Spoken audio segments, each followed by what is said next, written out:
ก่อสร้างนี่ได้เรียนรู้ถึงการคิดได้การออกแบบและการในโรงตัวจริงได้เฮ็ดทุกอย่างนับตั้งแต่การก่อการโบกการตีพังสำหรับภาควิชาก่อสร้างเคหสถานประกอบมี2สาขาคือสาขาก่อสร้างเคหะและสาขาสร้างใหม่เฟอร์นิเจอร์เนาะซึ่งได้จัดการเรียนการสอนประกอบมี2ระบบคือระบบ 12+3 และระบบ 9+3 วิธีการสอนประกอบด้วยภาคทฤษฎี 40% และภาคปฏิบัติ 60% ในนั้นเฮาก็มีห้องเรียนทั้งทฤษฎีและโครงสร้างพิเศษเฮาจะมีห้องคอมพิวเตอร์เพื่อสอน Microsoft Office และก็โปรแกรม AutoCAD และโปรแกรม SketchUp เพื่อให้นักศึกษานำไปใส่ในการแต่งแบบตัวจริงในเวลาเรียนจบ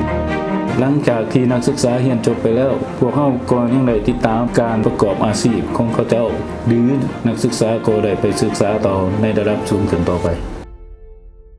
สำหรับการมาเรียนนี่ก็ได้ลงตัวจริงบุกโลและคือส่วนลูกฝึกงานนี่ก็แม่นได้ก่อสร้างเส้นทางทฤษฎีนี่แม่นเกี่ยวกับการออกแบบเพื่อหลักๆก็แม่นการออกแบบผู้วิธีการคิดไล่การประเมินว่าเฮือนหลังนึงสิเบิดเท่าไหร่